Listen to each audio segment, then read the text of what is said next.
Dear students, আলোচনা করছি নবম শ্রেণীর 17তম সপ্তাহের ইংরেজি বিষয়ের অ্যাসাইনমেন্ট নিয়ে। তো 17তম সপ্তাহের ইংরেজি বিষয়ের অ্যাসাইনমেন্টের শুরুতেই আলোচনা করছি কোয়েশ্চেন নিয়ে। আশা করি কোয়েশ্চেনটি তোমাদের হাতে আছে। কোয়েশ্চেনটি হাতে নিয়ে আমার আলোচনার সাথে মিলিয়ে নাও। প্রথমেই দেওয়া আছে, Bangladesh is one of the densely populated countries in the world. অর্থাৎ বাংলাদেশ পৃথিবীর অন্যতম ঘনবসতিপূর্ণ দেশ। Where about 18 crores people live in within 1,47,570 square kilometres. অর্থাৎ এখানে 1,47,570 বর্গ কিলোমিটারের মধ্যে 18 কোটি লোক বাস করে। The age range about 10 crores people is 15 to 64। অর্থাৎ প্রায় 10 কোটি মানুষের বয়সের পরিসর 15 থেকে 64। By upgrading unskilled workforce to skilled workforce, many countries in this world have turned into a developed one। অর্থাৎ অদক্ষ কর্মীদের দক্ষ কর্মশক্তিতে উন্নীত করে এই বিশ্বের অনেক দেশ উন্নত দেশে পরিণত হয়েছে। Think how Bangladesh can reach in the level of developed countries by making unskilled people to skilled workforce. অর্থাৎ চিন্তা করো কিভাবে বাংলাদেশ অদক্ষ লোককে দক্ষ কর্মশালায় পরিণত করে উন্নত দেশের স্তরে পৌঁছতে পারে। এরপর হচ্ছে গিভ 5 আইডিয়াস অ্যান্ড এক্সপ্লেন। 5টা ধারণা দাও এবং এগুলির বর্ণনা করো। ইন নট মোর দেন 200 ওয়ার্ডস, এবং 200 শব্দের বেশি যাতে না হয়, অর্থাৎ 200 শব্দের কম হবে। এবার আমি আলোচনা করছি মূল অ্যাসাইনমেন্ট নিয়ে, অর্থাৎ আনসারটা কীভাবে হবে সেই বিষয়ে আলোচনা করছি। তো শুরুতেই থাকবে 17th week assignment, class 9, subject English, first paper, assignment নং 5, ইউনিট 4, আর উই ইয়ার। অর্থাৎ এটুকু অ্যাসাইনমেন্টের ফার্স্ট পেজ লিখতে হবে। তারপর অ্যাসাইনমেন্টের টাইটেল দিতে হবে। অ্যাসাইনমেন্টের টাইটেল এটাকে চেঞ্জ করে দেওয়া হয়েছে, আর উই অ্যাওয়ার, এটাকে চেঞ্জ করে দেওয়া হয়েছে উই আর অ্যাওয়ার। এটা হচ্ছে টাইটেল। আমরা এই টাইটেল ধরে অ্যাসাইনমেন্টটা তৈরি করেছি। এবার মূল অ্যাসাইনমেন্ট শুরু করছি। Introduction. Bangladesh is one of the densely populated countries in the world, where about 18 crores people live in within 1,47,570 square kilometers. The age range of about 10 crores people is 15 to 64. By upgrading unskilled workforce to skilled workforce, many countries in this world have turned into a developed one. Bangladesh can reach in the level of developed countries by making unskilled people to skilled workforce. তারপর হচ্ছে description. As with many other developing countries, it is a challenge for Bangladesh to develop the skills of young people. A better skilled workforce would enable Bangladesh to take advantage of our economic opportunities and boost the employment option for the country's growing workforce. Access to skills training, technical and vocational education and training, অর্থাৎ TVET, has expanded rapidly in Bangladesh over the last 15 years. In 2000, only 1,10,000 people enrolled in formal TVET programs, but enrollment rose to 4,48,000 by 2010 and to 6,90,000 by 2014 ban base.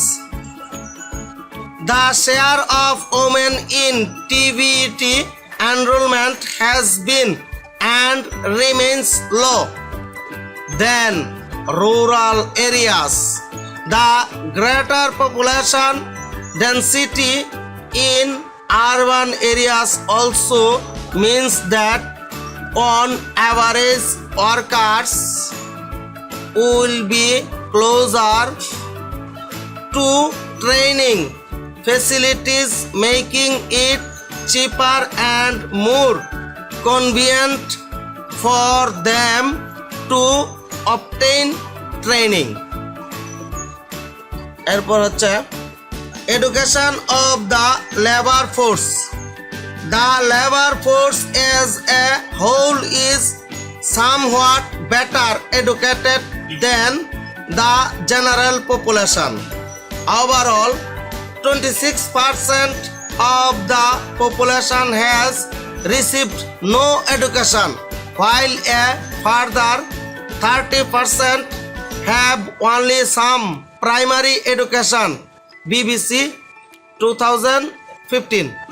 For women, the education gap between the general population and the labor force is large because of different patterns in labor force participation. এরপরের point হচ্ছে skills mismatch.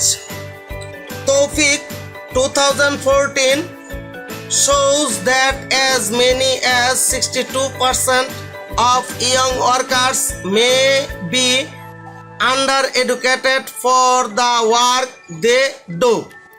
The undereducated are concentrated in skilled agriculture and fishery work as well as craft and trade-related work.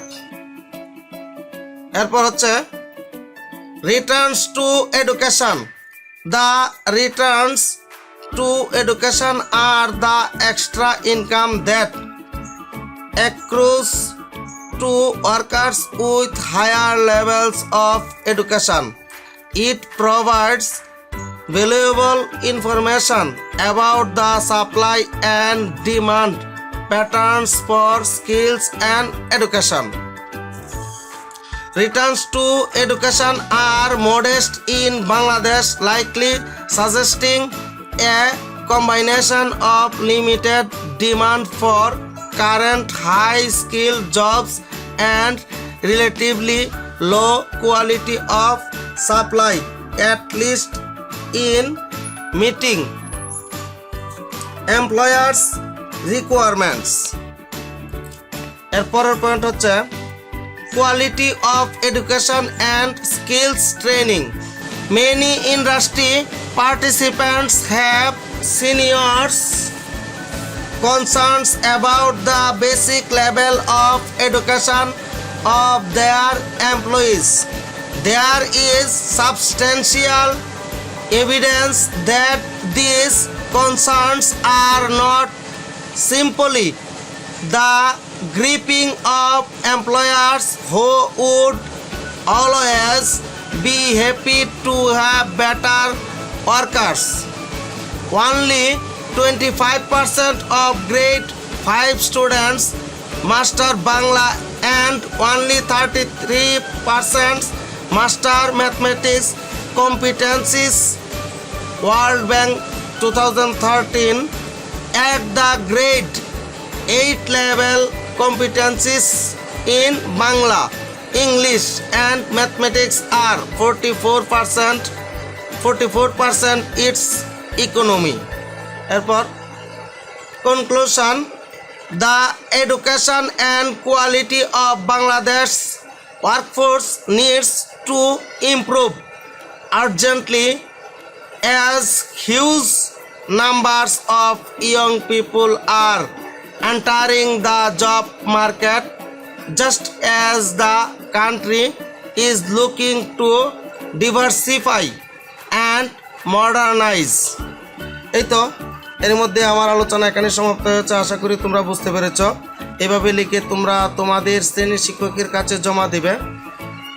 তো আমার এই ভিডিওটি যদি তোমাদের ভালো লাগে তাহলে অবশ্যই ভিডিওতে একটি লাইক করবে এবং কমেন্ট করে সুন্দর পরামর্শ দিবে।